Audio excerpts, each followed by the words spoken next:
amigos, estamos aqui de volta com Gestão de Verdade, dessa vez num formato profissional, trazendo ninguém mais, ninguém menos que o vice-presidente da IPMA Brasil, Nathalie Papa. E aí, Nathalie, tudo bem? Como é que você está? Tudo bem, é um prazer estar aqui falando de novo nesse programa que é super bacana. A gente traz insights bem do dia a dia relacionados à gestão e vamos colaborar com os temas de hoje. Vamos pensar aqui um pouco sobre o seguinte, né? Conta um pouco sobre a sua jornada empreendedora. Como é que você entrou nisso? Como é que você começou a fazer esse movimento na tua vida? Explica um pouco para o público como é que isso se desenrolou. Foi naturalmente? Você teve algum insight? Isso foi na faculdade? Isso foi algum amigo? Como é que é a influência de você imaginar entrar no mundo empreendedor? Isso é muito bom, porque eu sempre reforço muito que empreendedorismo é comportamento. Então, não é sobre ter um negócio, que aí você é um empresário, mas ser empreendedor é comportamental. Você pode ser um empreendedor na empresa de outra pessoa, o intraempreendedorismo.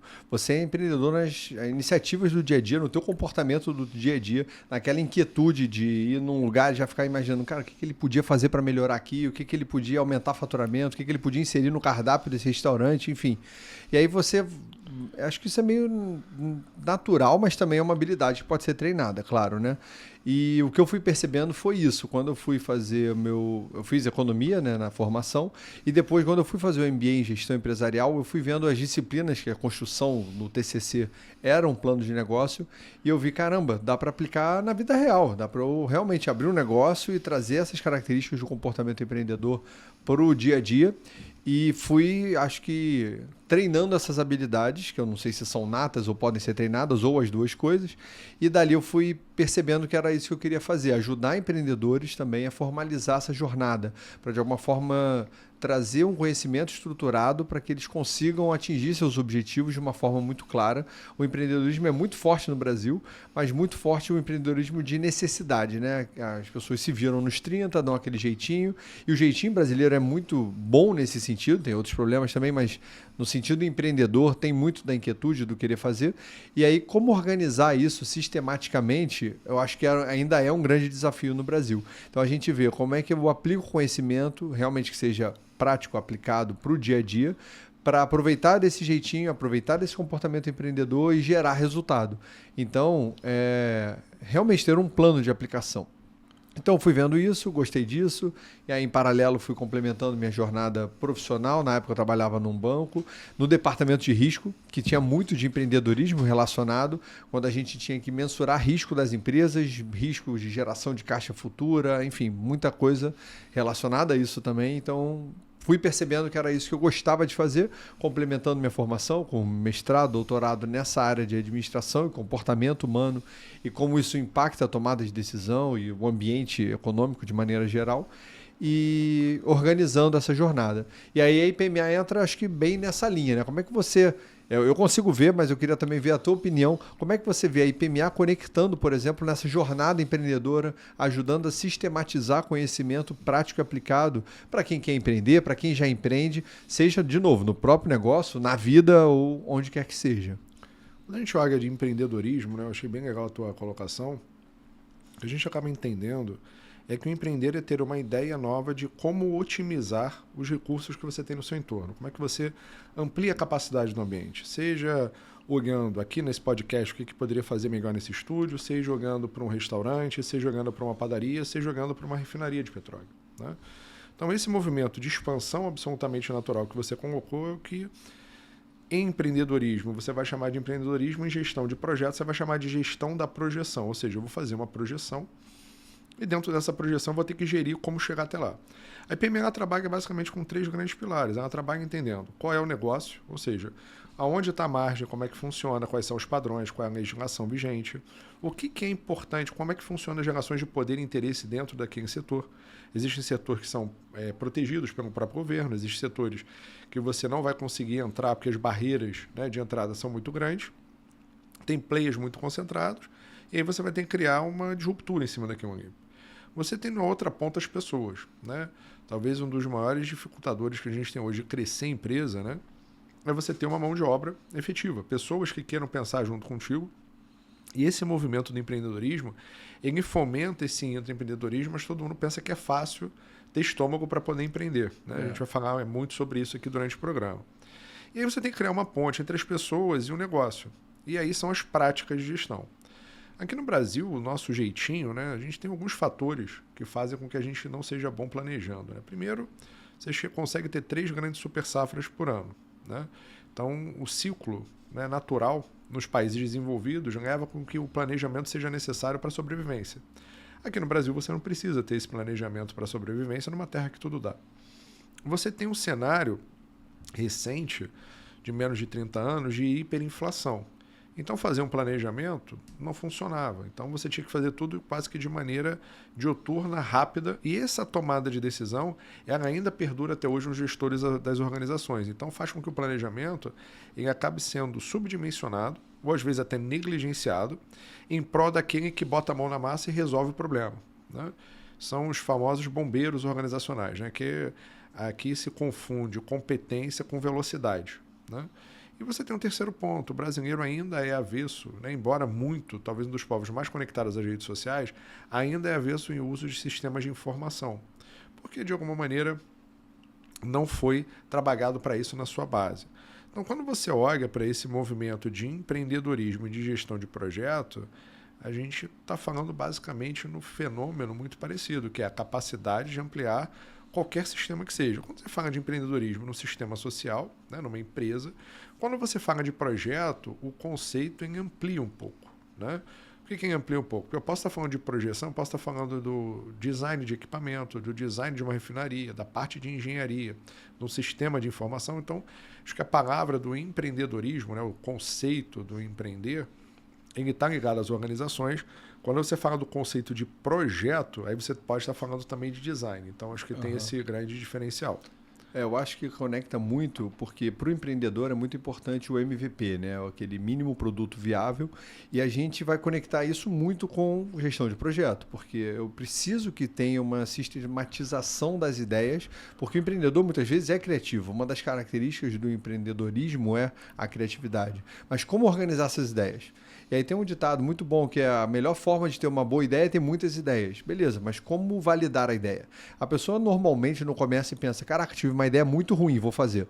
Normalmente ela acha que as ideias são boas. Aí vem toda a parte comportamental, você falou sobre o pilar pessoas, que é tão importante, porque o empreendedor também tem uma característica que é comum, que é o excesso de autoconfiança. Ele tem que ter autoconfiança, claro, ele tem que fazer, ele tem que acreditar, mas ele também tem que ter um olhar crítico para ver se ele não está enviesado para achar que a ideia dele é melhor do que realmente é. Eu já conheci um monte de empreendedor que achava que tinha ótimas ideias e o modelo não parava de pé. E aí você vai numa sala lotada de empreendedores e pergunta, quem tem uma boa ideia? Todo mundo levanta a mão, muitos levantam a mão. E quem implementa a ideia? Aí já começa a ter menos mãos levantadas naquela sala. Eu sempre falo, uma boa ideia não vale nada se não for implementada. E a implementação é um projeto. Então ele tem que realmente organizar a implementação da ideia, a validação da ideia, claro, no passo a passo. Eu sempre recomendo, começa no mínimo a fazer uma matriz SWOT. Ferramenta simples de gestão, mas ela já vai te trazer não só as forças, porque você está enviesado olhando sua força. Então olha também, além das forças e oportunidades que o empreendedor normalmente vê muito bem, dá uma olhada nas fraquezas e ameaças dessa ideia. Aí eu falo para um aluno ou um candidato a empreendedor fazer uma matriz SWOT da ideia dele, e aí ele vem com 10 pontos positivos nas forças, 20 pontos nas oportunidades e 2 pontinhos de fraqueza. 1 pontinho de ameaça. Fala, calma aí, tá meio desbalanceada a sua matriz. Vamos agora então, bota força, bota ideia para desenvolver o campo também dos aspectos de risco, fazer uma gestão de risco da tua ideia. Então olhar com é um olhar com essa amplitude e de alguma forma um distanciamento que permita metodologicamente avaliar uma ideia. E aí a gestão de projetos entra nesse sentido, já que eu quero implementar um projeto, como você disse, eu estou vendo possíveis melhorias, beleza, como é que eu implemento? Qual é o possível caminho? Como é que eu faço isso de uma forma organizada? E não só ficar no campo das ideias, achar que a ideia é boa e vamos que vamos. O grande ponto nessa história que você acaba de contar, existe um fator que talvez seja o fator mais determinante para a gente poder pensar nisso, que é o fator maturidade. Né? O jovem, né? Você tem a síndrome de Dunning-Kruger, né? Onde o jovem acha que sabe tudo sobre o mundo, a partir do momento que você vai ficando mais velho, você descobre que não sabe tanto quanto você achava. Né?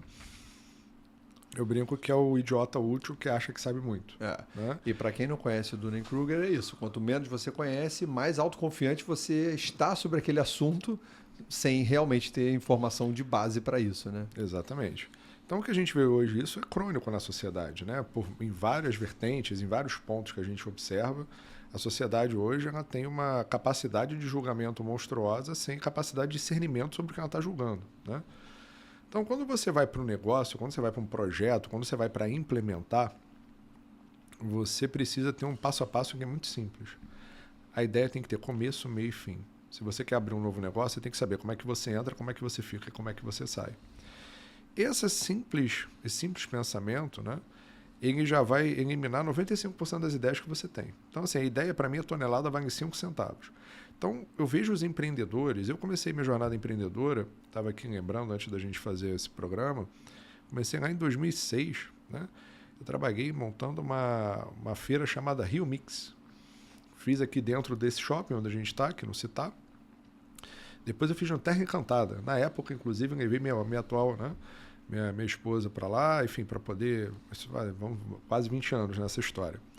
E eu achava que ia dominar o mundo, porque a gente tinha uma ideia de uma marca. Só que fazer feira, qualquer um faz. Agora, fazer com que ela tenha sucesso, a gente estava achando que ia virar a feira hype, né? E não foi. Né? Então, o empreendedor, ele precisa compreender, e o gestor de projeto, é que a gente tem 2 pontos em comum muito fortes. Primeiro, a indefinição sobre o negócio, muitas vezes. Né? Então, se você quer empreender, você não tem a definição clara. E quando você vai fazer um projeto para um cliente, ou quando alguém vai resolver um problema, a solução ainda não é clara. E o segundo, você precisa ser estoico. Ou seja, você não tem que acreditar que vai dar certo, nem acreditar que vai dar errado. Você tem que acreditar que você está fazendo aquilo que é possível dentro dos dados e fatos que você tem disponíveis. Agora, esse otimismo barato é um otimismo barato que faz com que a própria população, de maneira geral, ela não consiga enriquecer, ela não consiga se desenvolver, porque aqui a gente é a terra do Zeca Pagodinho, né? Deixa a vida me levar, a vida leva eu, e você acaba negligenciando. Qual é a grande diferença de um gestor formado ou alguém com uma formação e experiência para alguém que não é?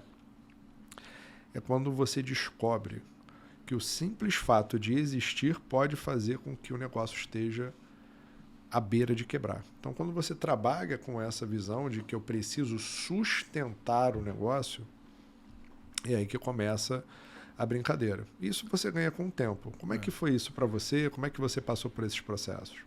A gente vê isso também muito claro quando a gente vê a estatística de quebradeira dos nossos empresários no Brasil de maneira geral. A gente vê que a maioria das empresas, mais da metade de fato, não chega ao 5º ano de existência. E como passar essa barreira? E aí eu estava vendo um estudo bacana do Sebrae do ano passado, que ele lista 3 principais motivos que explicam pelo menos 80% dessa quebradeira. E os 3 são impressionantemente simples de resolver, mas que não são resolvidos, por falta de uma visão sistemática e estruturada sobre a ideia, sobre o planejamento, sobre o projeto. Dentro desses 3 motivos que a gente percebe do Sebrae, ele lista, primeiro, falta de conhecimento de mercado. Então o cara gosta de cachorro, quer abrir um pet shop. O cara não busca, e a gente vive a era do conhecimento, a era da informação. É difícil hoje, com inteligência artificial, e já pensando em Google, como você não consegue achar alguma informação. Então, você quer abrir um pet shop, você tem que conhecer o mínimo de características da operação, claro. Ninguém vai cruzar a cidade para levar um pet shop para tomar banho em outro bairro. Então, é uma região que ele precisa estudar, já que é um negócio de bairro. Então ele vai estudar aquele bairro, quantos pet shops tem, qual é a densidade populacional do bairro, qual é o poder aquisitivo daquele bairro, qual é a renda per capita. Algumas prefeituras, como a do Rio de Janeiro, por exemplo, disponibilizam esse tipo de informação por bairro, e aí a pessoa não olha isso. E ela simplesmente decide aleatoriamente onde colocar perto da casa dela, porque ela acha que é um bom ponto. Mas ela não faz um estudo profundo, ela não conhece o mercado. Ela não vai, de fato, visitar os outros pet shops. Deixa eu ver os horários de atendimento dos outros. Deixa eu ver qual é a cor de parede que mais usam. Como é que é o uniforme, como é que são os preços. Enfim, estudar o mercado. Você quer entrar no mercado? Estuda ele. E tem muita informação disponível. A gente, lembra, quando era criança, fazia trabalho de escola pegando a enciclopédia e escrevendo na mão. Hoje em dia tem Google. Hoje em dia eu estou falando há décadas. Então isso já é uma revolução importante que apoiaria o empreendedor, mas que muitos não usam. Apoia o gestor de projetos, que consegue levantar informações com muito mais presteza e segurança, mas também cuidado com a fonte da informação, claro. mas de uma forma muito melhor do que antigamente. E primeiro motivo, então, falta de conhecimento. Falta, na verdade, estruturar a sua cabeça para que você busque o conhecimento necessário para implementar. E aí, de novo, gestão de projetos fundamental, para que você tenha exatamente qual é o escopo e onde você está se inserindo. Você falou do pilar pessoas, e aí na IPMA a gente fala também justamente da visão negócios, né? O pilar negócio. Qual é o negócio que você está se inserindo? Como é a natureza dele? O que você precisa saber para ter robustez na tua tomada de decisão para abrir um negócio, por exemplo, mas para o que quer que seja. E aí o segundo motivo é justamente o quê? Falta de planejamento. Então ele não busca conhecimento, aí ele consequentemente não se planeja para entrar no mercado. Então, o que eu tenho que comprar quando? Por exemplo, eu não preciso ter caixa para tudo no primeiro momento, mas será que daqui a um ano eu vou precisar de caixa? Vou precisar de caixa para quê? Em que momento? Como é que eu pago esse investimento inicial? Qual é o meu payback necessário ali que eu estou buscando? Qual é a taxa mínima de atratividade para eu entrar e correr esse risco que é abrir um negócio e pode ser que eu não chegue ao 5º ano de existência? Então é fazer realmente uma análise de viabilidade, como a gente faz para projetos de uma forma mais organizada, que o empreendedor faça também. Então esse é o segundo motivo, que leva ao terceiro, que é justamente fluxo de caixa. O cara morre porque acaba o dinheiro. Mas por que acaba o dinheiro? Porque ele não se planejou para isso. E aí você falou também sobre a questão da educação financeira, que é mais um ponto que é uma questão difícil no Brasil, sobre como lidar com dinheiro. Dinheiro ainda é um tabu. Você falou do deixa a vida me levar e a promessa de ganho fácil e rápido que muitas pessoas buscam. Hoje a gente vê essas casas de aposta, Tigrinho, etc. Tem mais usuários do que depositantes na poupança no Brasil. Não que a poupança seja a melhor opção de investimento, mas comparado a Tigrinho, pelo menos é mais segura e sólida em termos financeiros. Então as pessoas querem o quê? O resultado rápido. Só que a maioria das vezes o resultado não é rápido. É uma construção. Pensa na tua jornada, quantos anos você vem construindo, por exemplo, para se consolidar na tua carreira? É bastante tempo, já quase 20 anos. E o interessante nessa história é que a gente vive uma era que a gente precisa ter muita cautela, né? Você tem um entendimento de mundo pós-pandemia, onde você diminuiu a relação entre as pessoas, no sentido de capacidade de interconexão. Eu tenho muito home office, o que muda a psicodinâmica da organização. Os interesses mudam, o nível de atenção muda. E isso, para fazer uma entrega de um projeto para um empreendimento, né, pensando como empreendedor, tem a ver muito com entender o que é uma organização. Então, poderia usar aqui várias definições, mas eu tenho que entender que toda organização nada mais é do que extensão de ego do controlador. E eu tenho que entender quem é esse controlador. Se eu tenho, por exemplo, né, uma empresa gigantesca como uma Petrobras, uma Eletrobras, empresas desse tamanho, a primeira coisa que eu preciso entender é quem é o acionista.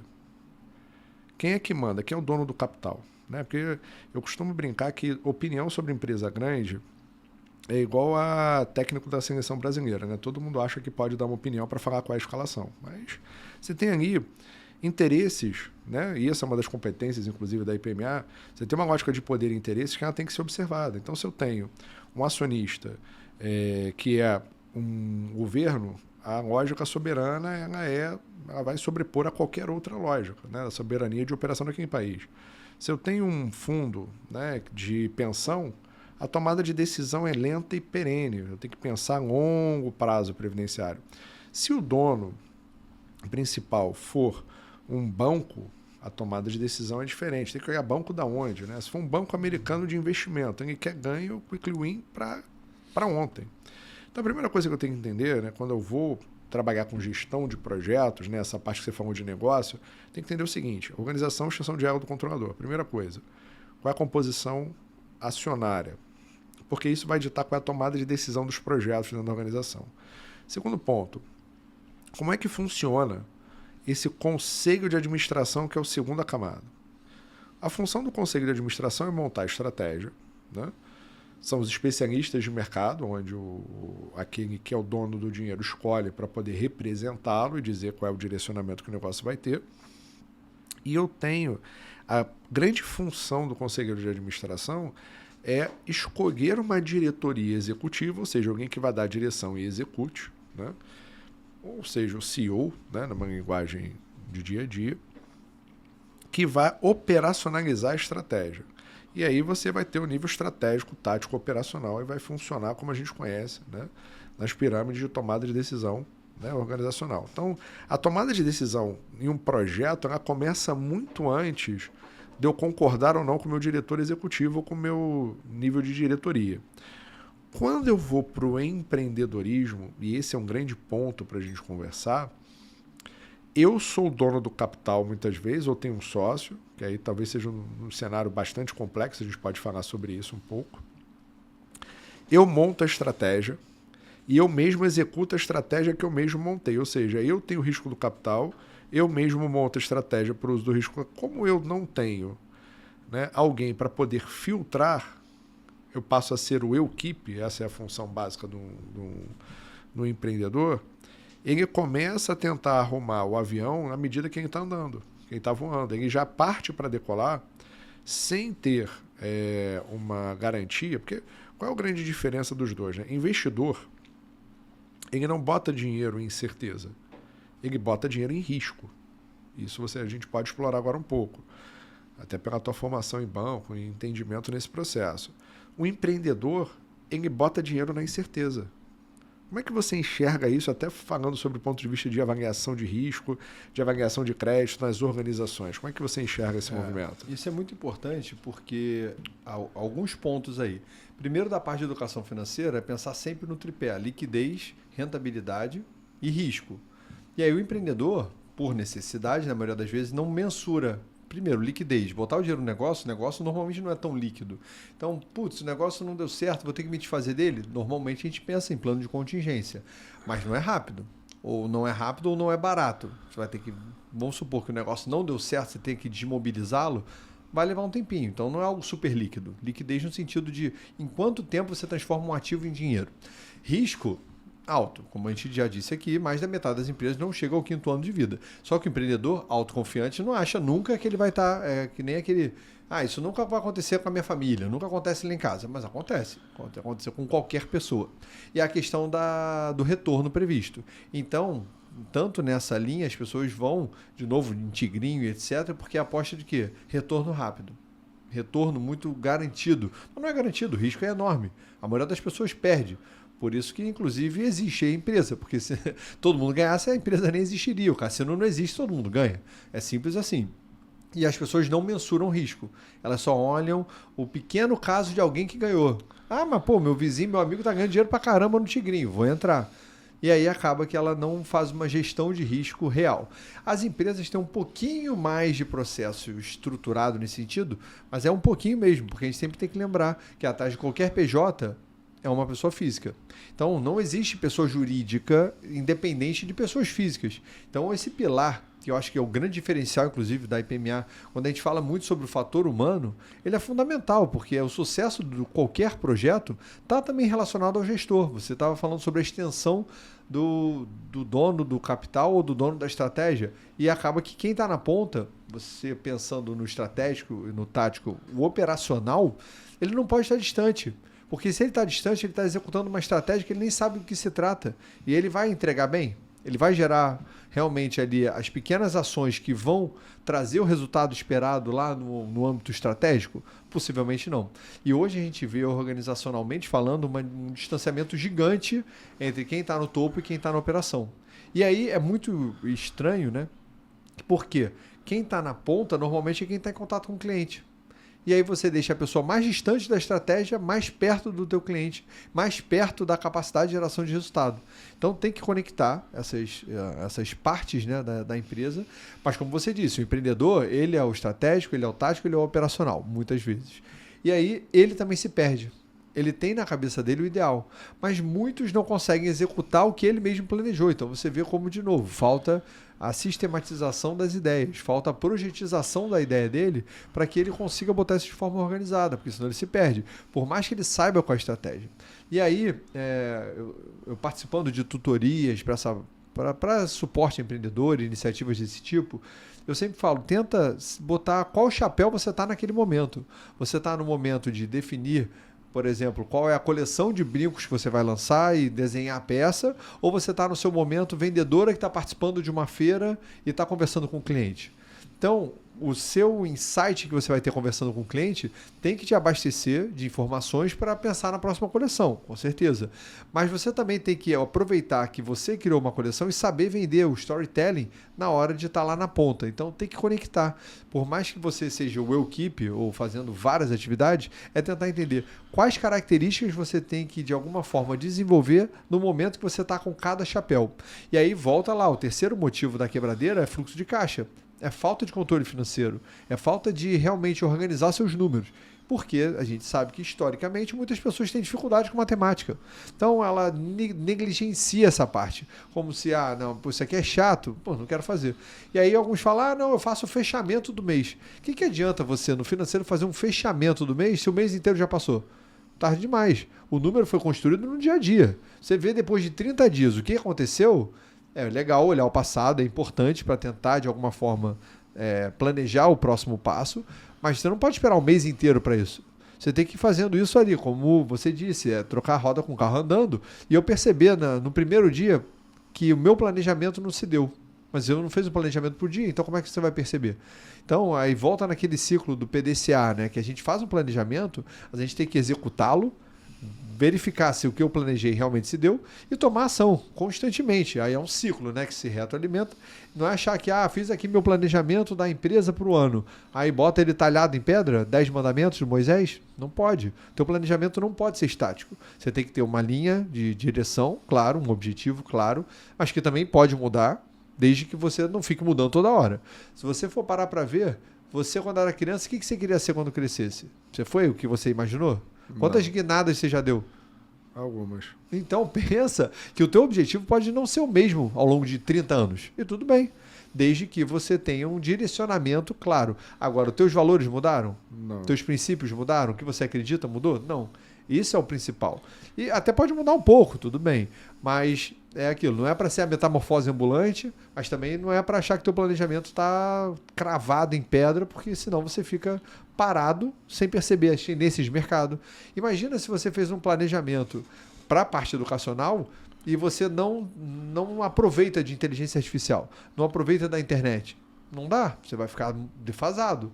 Não dá para você, não, mas o meu foco sempre foi no offline, então só vou escrever artigos acadêmicos. Muito bom, mas infelizmente o conhecimento não vai chegar para tantas pessoas quanto poderia, por exemplo, aqui no podcast. Então, é conciliar um pouco das duas coisas e refazer o teu planejamento constantemente, né? Como é que você enxerga essa parte de... Acho que um dos grandes desafios que a gente tem hoje é a flexibilidade, né? Eu tenho que confundir que flexibilidade não é libertinagem, né? Ou seja, vai fazer de qualquer jeito, de qualquer maneira, né? Existe uma discussão dentro das organizações, tanto na área de projeto, né, para agilidade organizacional, como para agilidade em projetos, onde você tem quase que uma licença para poder fazer qualquer coisa para ver se dá certo, né? Quando você tem uma organização, você pegar, por exemplo, uma Amazon da vida, ela mudou ao longo do tempo. Ela começou de vender livro para vender tudo, né? Para vender qualquer coisa. Criou um ecossistema aí dentro. Como é que você enxerga essas guinadas que os empreendedores dão? Eu sinto isso um pouco.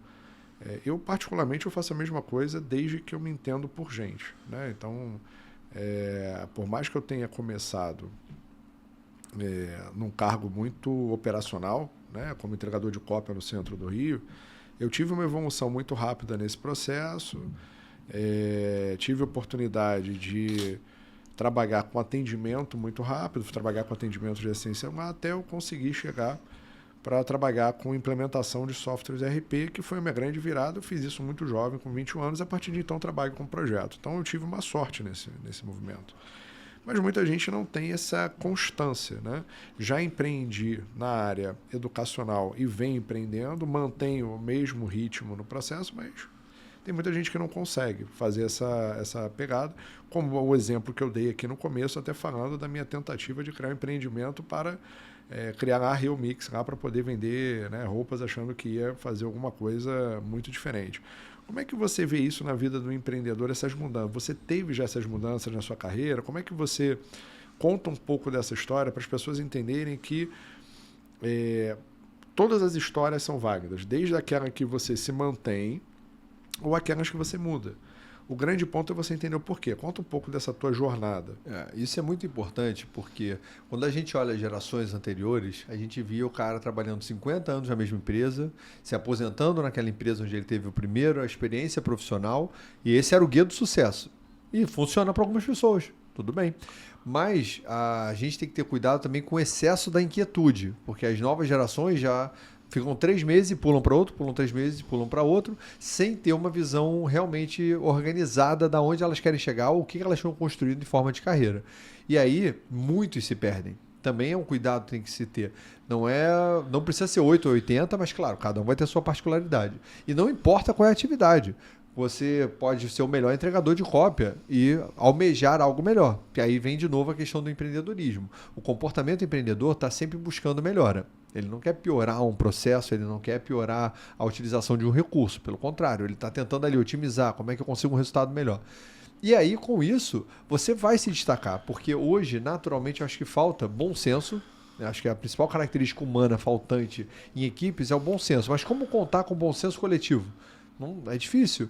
E qual é o bom senso coletivo? Também é difícil definir. Então é importante reforçar com as pessoas essa questão comportamental da busca pela melhoria, mas desde que o propósito esteja muito claro. Eu acho que as empresas também pecam em deixar claro qual é o propósito. Por que a gente está fazendo isso? Qual é o sentido disso? Para não ter um monte de apertador de parafuso tipo Charlie Chaplin dos tempos modernos. A gente quer que o empreendedor tenha ideias, que o empreendedor, funcionário seja um empreendedor, na verdade, e traga benefícios, construa isso. Eu sempre fui inquieto, então quando eu comecei lá no banco, eu me lembro que a minha gerente na época brincava que eu era o estagiário gerente. Porque eu queria saber, eu quero participar das reuniões, eu quero entender por que eu estou fazendo isso. Isso aí parece que é uma característica gerencial, mas não é. Na verdade, deveria ser uma característica da equipe inteira. E aí você se destaca pelo óbvio, digamos assim, né? E as pessoas não fazem o óbvio, as pessoas se limitam muitas vezes à caixinha delas e não querem entender como o processo delas vai impactar o outro. Como é que, de repente, uma pequena mudança no processo dela impacta o resultado geral da organização? Porque ela nem sabe o que a organização está fazendo. E isso é muito preocupante. Então, a gente precisa pensar nisso também como uma forma de projetizar a vida, de uma certa forma. Como se a gente tenha... Bom, tenho aqui 24 horas por dia. Como eu vou usar minhas horas? Qual é o meu objetivo? O que eu estou construindo em cima disso e aonde eu quero chegar? E aí, claro, aplicar. E pode ser que você mude de ideia, como muitos mudaram. Eu já mudei de ideia algumas vezes. Não em termos de formação, porque eu particularmente gosto de trabalhar com essa parte de negócios, de números aplicados à estratégia do dia a dia. Isso é muito importante.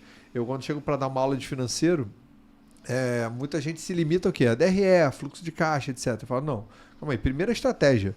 Primeiro, o que é que realmente está direcionando a empresa no dia a dia, nas atividades, na rotina de cada colaborador para construir aquele número. Porque senão eu vou ler uma DRE e não vou entender o que está por trás do número. Eu vou ver só um número frio, não adianta. Eu tenho que entender qual é a estratégia resulta naquilo.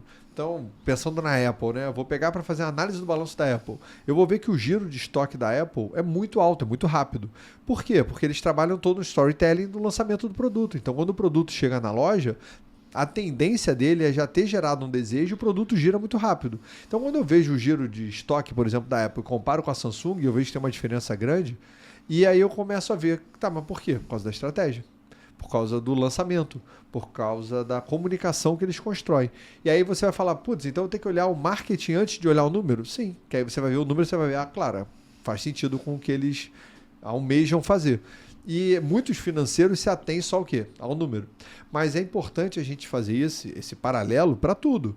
Porque, de novo, esse comportamento empreendedor independe do teu cargo, independe do tamanho da tua empresa, independe da tua função naquele momento. Porque a tua função, na verdade, é como eu gero resultado. Qualquer organização quer gerar resultado. E aí eu sempre falo, resultado pode ser financeiro, pode ser social, não importa. Qualquer que seja. A sustentabilidade de um negócio, ela vai desde a parte financeira até a parte ambiental, social, enfim. Para o que quer que seja. Mas eu preciso gerar resultado. E qual é o resultado que eu vou gerar? Como eu vou gerar? E esquece casinha. O profissional mais moderno, digamos assim, o profissional mais bem preparado ou mais bem procurado pelas empresas é o profissional mais completo. E aí não importa se é para ser um entregador de papel. Como é que você vai ver o melhor processo para entregar papel? Sei lá, qual é o melhor processo para grampear aquelas folhas? Qual é o melhor processo para tirar a xerox? Como eu vou organizar minha rota de entrega das cópias? Estou, claro, trazendo exemplos aleatórios, mas como é que eu consigo ter isso no dia a dia, independente da função? Acho que isso é uma característica muito importante para o desenvolvimento de carreira. E aí, de novo, como eu faço isso? Eu acho que visão projetizada ajuda muito nesse sentido. A gente tem na IPMA o exame de entrada, né, que a gente chama, que é o Brazilian Foundation, né, a nossa BRF. E qual é a ideia? É justamente trazer uma visão projetizada. Você ainda não precisa ser um gestor de projetos. Algumas pessoas dizem, mas eu não sou gestor de projetos. Eu não tenho uma formação ampla em projetos, como é o teu caso. O meu caso é, tentar projetizar as ideias e implementar ideias. É um pouco disso. E aí a gente vai vendo que uma formação em projetos ajuda justamente a organizar ideias. Seja o teu projeto de vida, seja para o teu projeto profissional, seja para o projeto da tua empresa que você está inserido como intraempreendedor, não importa. Importa você saber exatamente qual é a base, quais são os pilares, o propósito e aonde você quer chegar e como organizar essa jornada. Com o mínimo produto viável, usando ferramentas ágeis, outras menos ágeis, depende do tipo de projeto, mas que a gente consiga entender quais são as ferramentas que existem e como eu vou saber usar, porque também não adianta um monte de informação. A era da informação tem esse problema, né? A gente tem informação pra caramba. Mas como é que você usa? Você não sabe usar. E aí, como é que você vê esses desafios, por exemplo, de inteligência artificial e a informação abundante mudando a vida do gestor de projetos? Olha, na gestão de projetos tem aí uma discussão gigantesca acerca do uso da inteligência artificial. Né? E o grande ponto que eu bato, a gente está começando a engatinhar nisso, né? É que está carecendo da inteligência humana. Né? A gente está numa fase, né, numa era de muita velocidade. A formação, né, as pessoas estão sem paciência para suas formações, né, para aquilo que estão fazendo, querem uma formação rápida, querem tudo a 2 cliques de distância. E isso me preocupa muito com essa nova geração que está vindo. Embora tenha uma capacidade técnica muito bem trabalhada, tenham boas formações, normalmente não tem boas características no sentido de ter paciência para conseguir construir as coisas.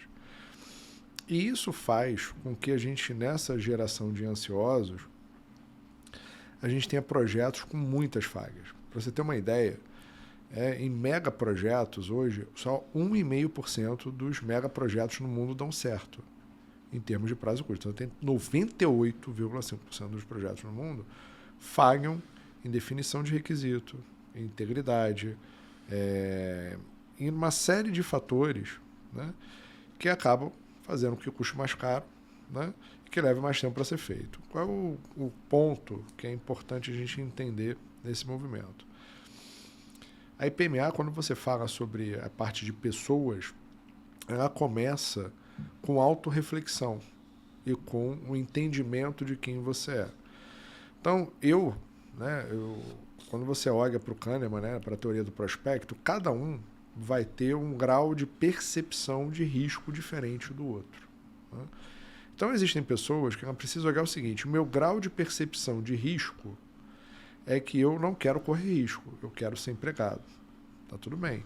Então, você quer ser um 4x4 permanente, andando, né, ali num terreno relativamente estável. Não, eu quero correr.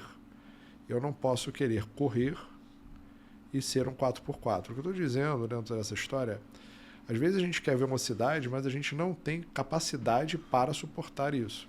E o que eu vejo é que muitas vezes, olhando um pouco mais para trás, saindo das organizações, saindo do fenômeno projeto, mas indo para o fenômeno indivíduo, o que eu enxergo é que os indivíduos, muitas vezes, eles não passam por esse processo. A IPMA ela tem uma carreira, uma trilha muito bem definida, né?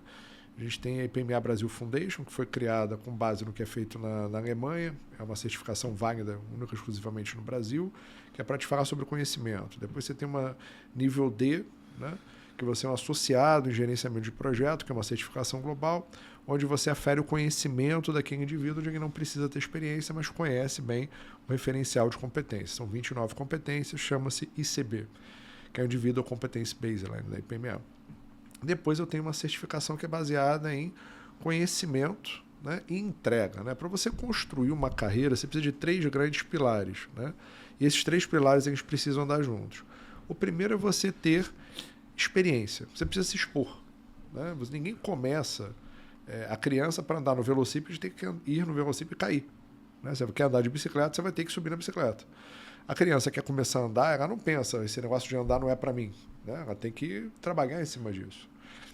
Então a primeira coisa é me expor, é ter um grau de exposição.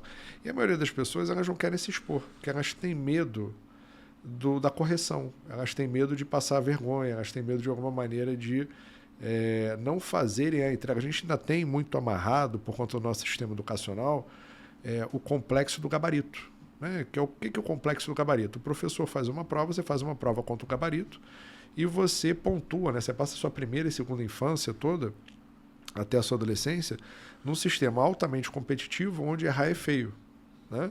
E aí você, de alguma maneira, fica procurando um parâmetro. E você também tem um complexo de autoridade. Tem alguém que sabe qual é a resposta. No mundo real, ninguém sabe qual é a resposta do problema, né?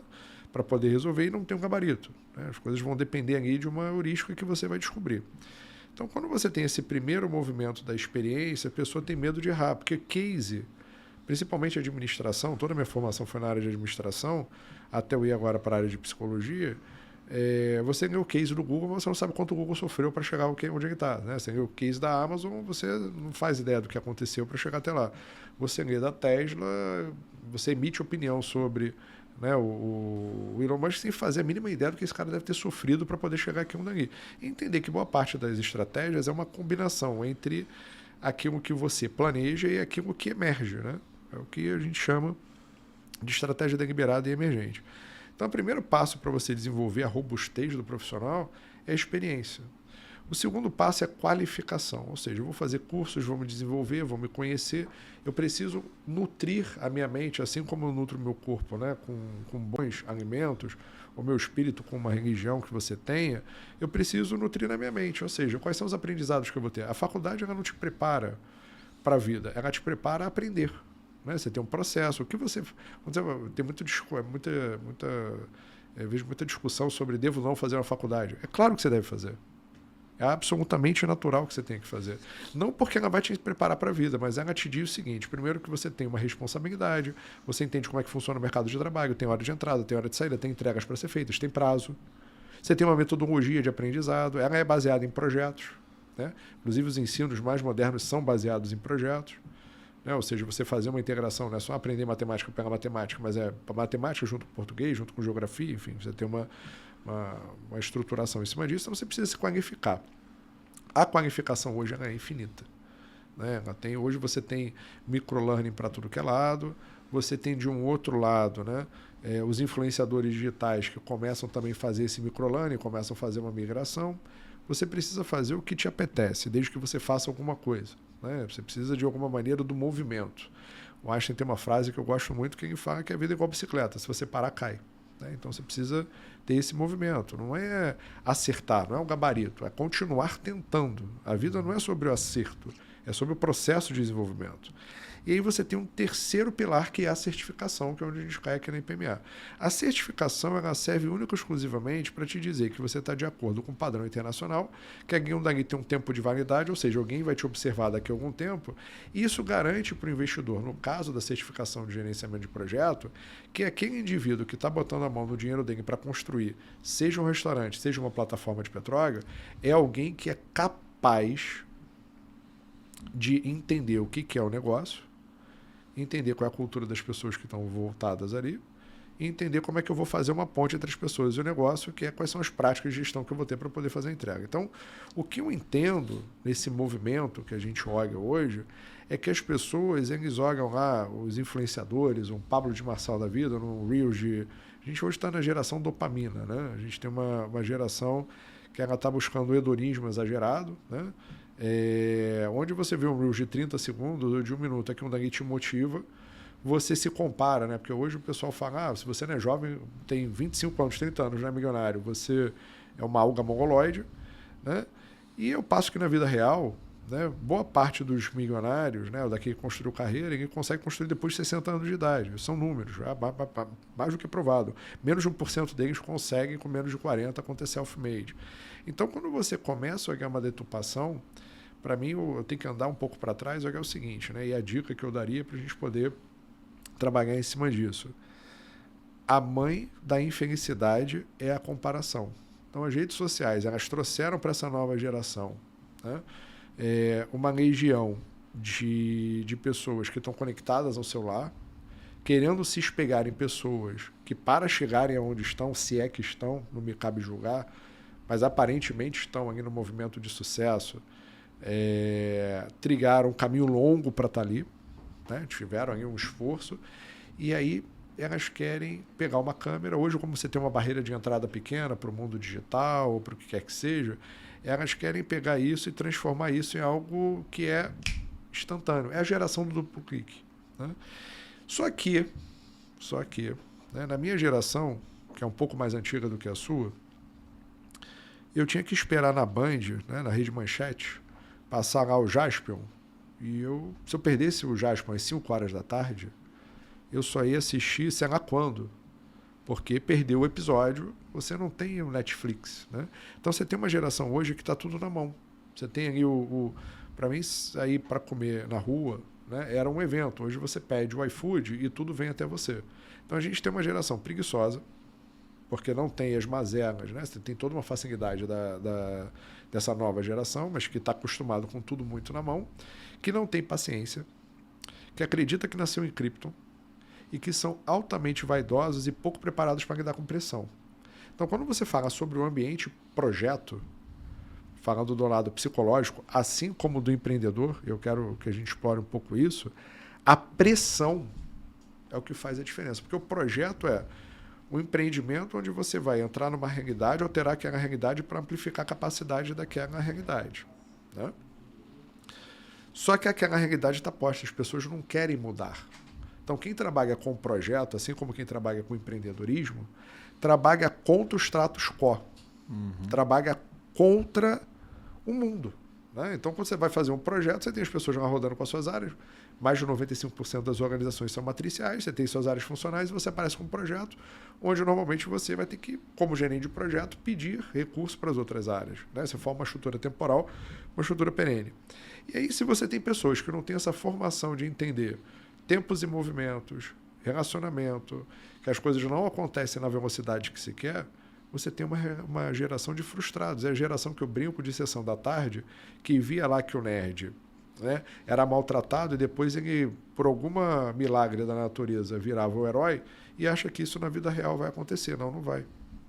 Então, a resiliência, né, e a resiliência ela evolui para uma capacidade de antifragilidade, ou seja, quanto mais você apanhar, mais cenários você é capaz de lidar com ele, é uma característica no gerenciamento de projeto e é uma característica no empreendedorismo. Como é que você enxerga isso dentro da tua experiência? Isso é muito importante, essa questão da antifragilidade, de saber que você vai errar pra caramba. E isso deveria te trazer o aprendizado, mas não esperando esse resultado imediato. Porque aquilo que eu falei do tripé liquidez, rentabilidade e risco, liquidez não é um fator. Então você não vai ser rápido. Essa construção não é rápida.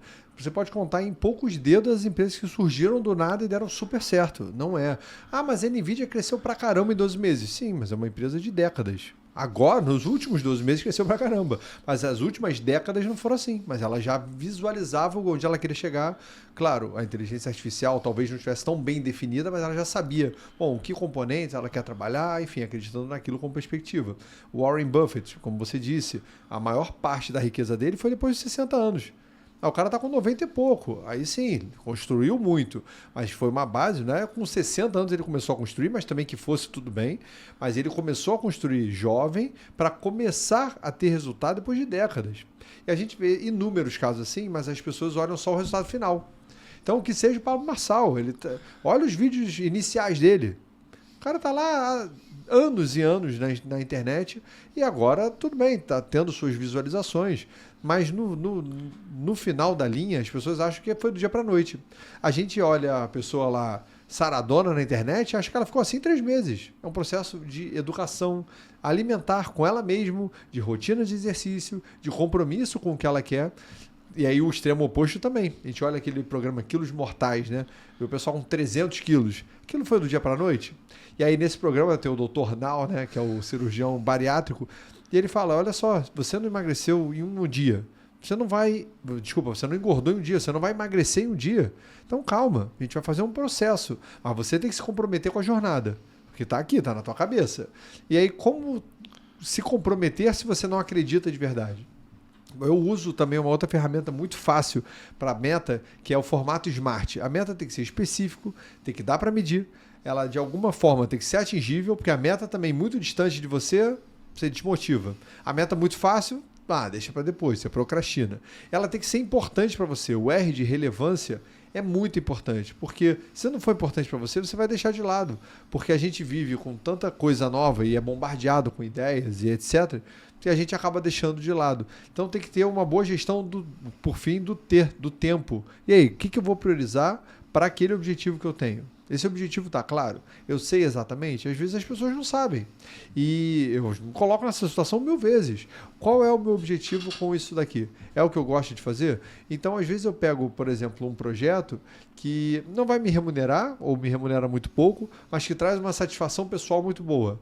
Legal. Porque também não precisa ser só o financeiro. Então você tem que balancear, mas você precisa do dinheiro para pagar a conta. Então como é que você vai balancear isso no teu dia a dia? E o empreendedor muitas vezes só olha o caso de sucesso. Ele não olha os casos de fracasso. Porque na internet são poucos os que vão falar que eu errei, eu fali.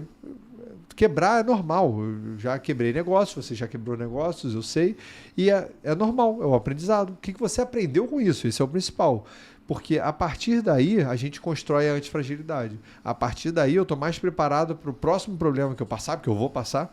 Normal, imprevistos acontecem, problemas acontecem, enfim, não tem como. Uma boa gestão de risco tenta antever questões, mas ela não vai ser perfeitamente capaz de prever tudo. Quando começou a pandemia, acho que ninguém imaginou que a gente ia ficar 2 anos de máscara e recluso de alguma forma. O pessoal fala, 15 dias em casa. Não foi 15 dias. Foi muito mais do que isso. Agora, quem previu? Com antecedência e se programou para isso? Não teve. Um ou outro falou que poderia acontecer. Tudo bem, mas realmente ter um plano estruturado para isso, não. Então, a gente precisa ver a antifragilidade e aprender com isso. O que você já aprendeu nos tropeços? Fala você para no corte ficar mais fácil. Tá. Olha, eu vou te falar que eu já tive 2 quebras muito, muito fortes, né? E o que eu aprendi no tropeço? Talvez o ponto mais interessante que eu tenha aprendido no tropeço é que existe após o tropeço, após o erro, né? E você, no dia seguinte, você continua. Não é, vou fazer aqui uma de Rock Balboa, né? Não é quantas vezes você apanha e você cai, mas é a capacidade que você vai ter de levantar, né? Ou seja, de seguir em frente. E o que você aprende na antifragilidade, né? Aí você vai para a teoria de portfólio, né? Vai lá para Markowitz, né? Volta lá para a década de 50. Você entende que você precisa, como empreendedor ou como gestor, né? Você precisa diversificar, né? Não só suas fontes de renda, mas as suas fontes de renda, tanto financeira quanto intelectuais, né? Que a gente fala muito sobre a renda financeira, né? E o que você aprende? Quais são os lugares que você se coloca? Eu tive a oportunidade, por conta da IPMA, de me colocar sempre à disposição em dezenas de países para poder aprender, ensinar, construir, desconstruir. Hoje esse conhecimento ele se torna algo fluido naquilo que eu faço, mas eu não faço a mínima ideia de qual é o pedaço que eu aprendi quando, que formou, que a gente tem uma lógica de querer formar uma relação de causa e efeito, o que forma as pessoas, e o Edgar Morin lá de trás ele fala sobre teoria da complexidade. Você não consegue dizer exatamente como aquilo dali funciona, né? Você não consegue exatamente qual é a relação de causa e efeito, a gente busca isso o tempo todo, mas a construção, né, através do aprendizado, seja de dar certo, seja de dar errado, ela tem que ser constante. Talvez o ponto mais relevante que eu tenha tido também na minha vida, de aprender a quebrar é você ter humildade para ver o tamanho da cagada que você fez. Né? Muitas vezes você, com muitas vezes, achar que vai dar certo, né?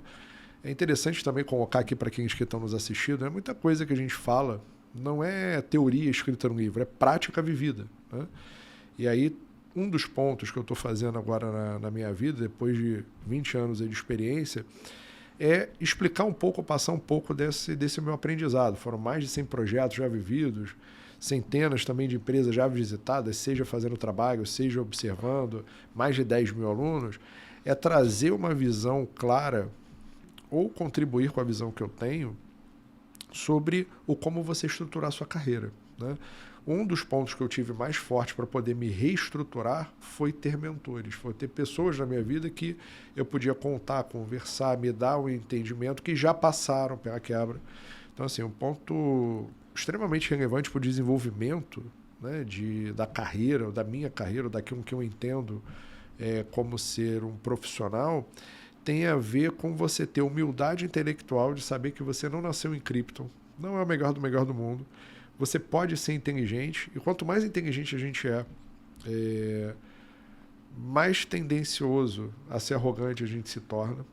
E aí, com o tempo, né, aí, quando você passa dos 40 anos, você descobre que isso é efêmero. E que você tem, se você tem uma bagagem, existem pessoas que têm 10 vezes mais a sua bagagem. E que não é sobre o tamanho da bagagem, mas é sobre qual é o milímetro quadrado que aquela pessoa, numa interação com você, pode resolver de um problema nesses blocos que eu acabei de falar, que você não sabe do que é o que ela pode encaixar uma peça nova que mude a tua configuração, a tua capacidade de enxergar.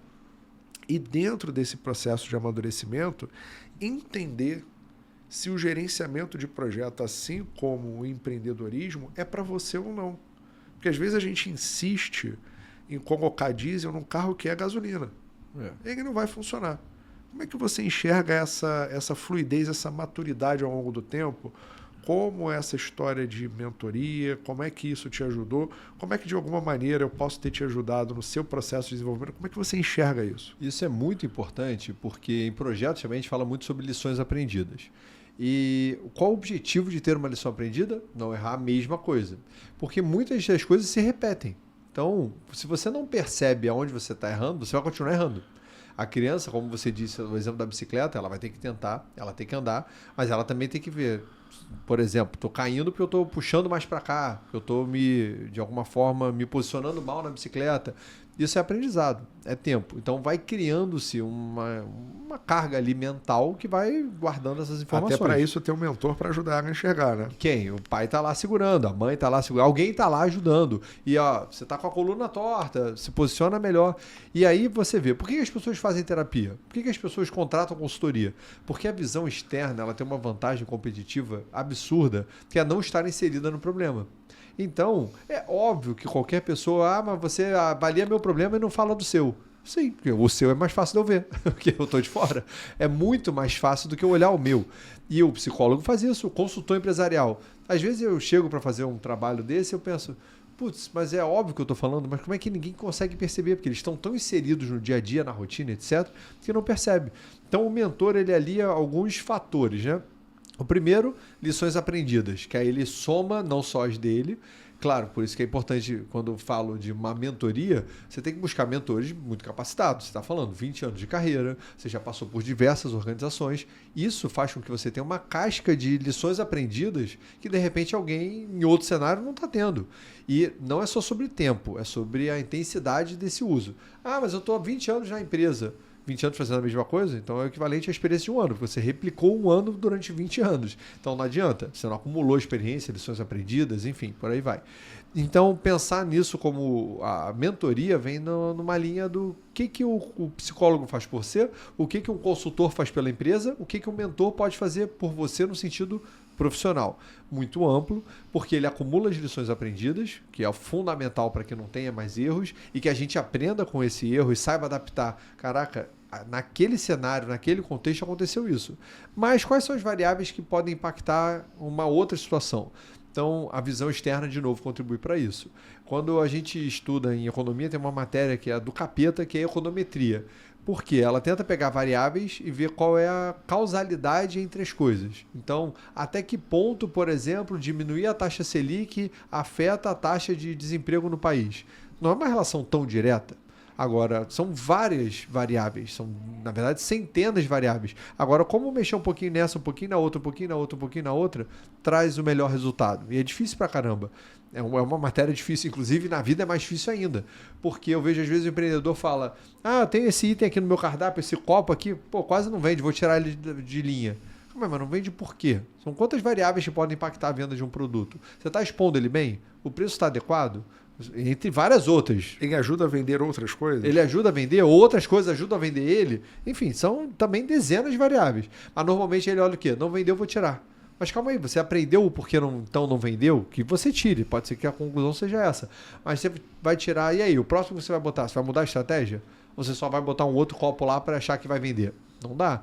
E aí a questão da lição aprendida vem nessa linha. Porque você vai olhar um problema e aí você não precisa mais olhar sozinho. A mentoria vem no sentido de contribuir para isso. Contribuir para ver. Olha só, você que está aí no dia a dia, você só viu que não vendeu. Mas não vendeu por quê?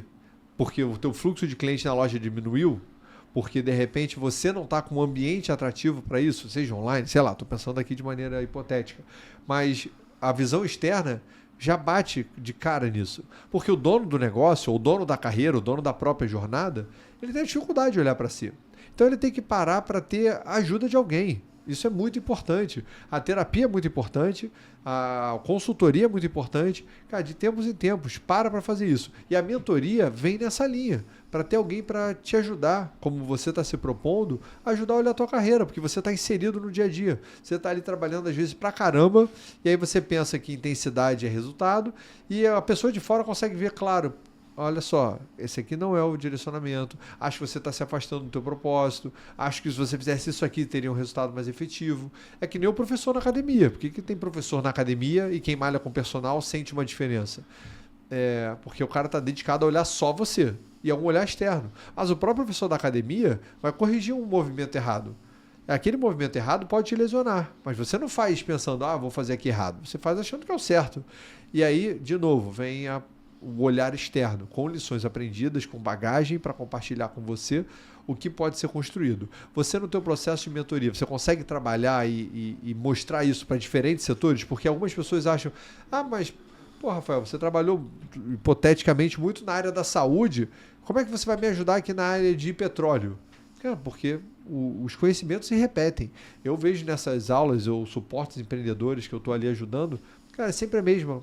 São as mesmas dores, as mesmas questões e as mesmas dificuldades. Como é que você tem visto isso no processo de mentoria? Eu tenho um ponto bem interessante de ter tido vários cenários. Então, eu já atuei no setor público, já atuei como executivo de empresa, já atuei como conselheiro, já trabalhei na base. Né? E o que isso te dá? Perspectiva. Né? Isso te dá perspectiva de cenário. O que eu observo no indivíduo?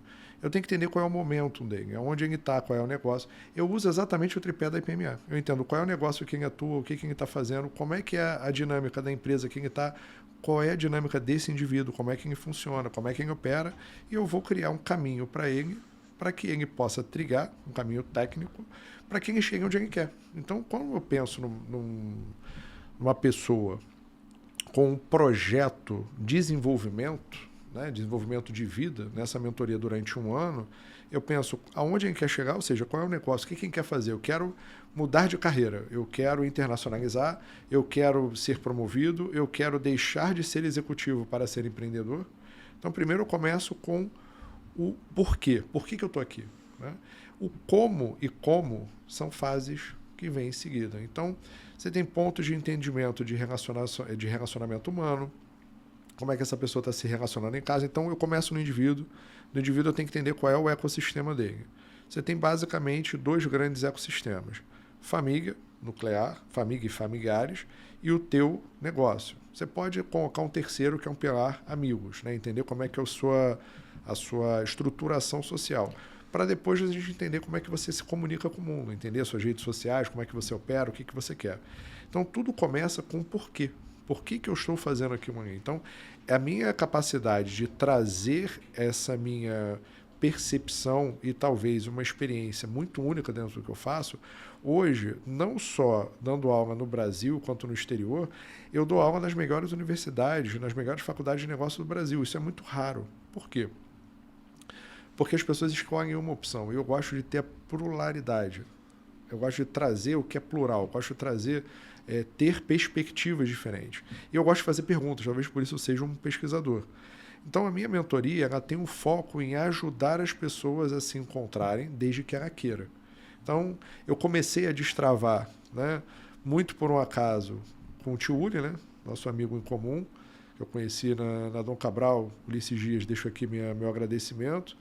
Ele me apresentou, né, uma pessoa que tem feito muita diferença na minha vida, que é um mentor, que eu peguei para isso, né, para me desenvolver, para vender a minha mentoria, para trazer a minha mentoria. Né?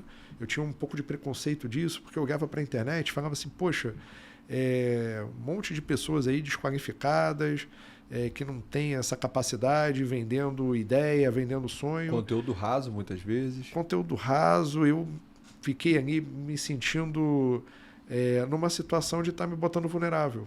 E isso acabou, na verdade, mudando a minha perspectiva, me dando força para vir para cá, para poder... Peraí, pode existir esse aqui que, de alguma maneira, esteja vendendo raso, mas eu quero vender o profundo, eu quero vender aquilo que muda. Na verdade, eu não quero vender, eu quero estruturar, eu quero fazer com que a pessoa entenda que ela pode projetar uma vida melhor e que a gente pode, junto, entregar essa vida melhor para ela. Então, a ideia da mentoria foi essa. Sair, e para mim está sendo muito desconfortável estar aqui, porque eu ainda tenho um pouco desse preconceito desse mundo online, né? Besteira minha, pode ser, claro. Tem muita coisa boa também, tem muita gente profissional, muita gente bacana. Então é essa disruptura. E eu queria te fazer uma pergunta por curiosidade. Qual foi o conselho que eu te dei na vida como mentor, né, que mais mudou a tua história, que você recomendaria uma mentoria para aqueles que estiverem nos ouvindo? Eu acho que isso é muito importante. Primeiro foram vários, né? Mas a gente pensar talvez no mais específico é saber onde quer chegar.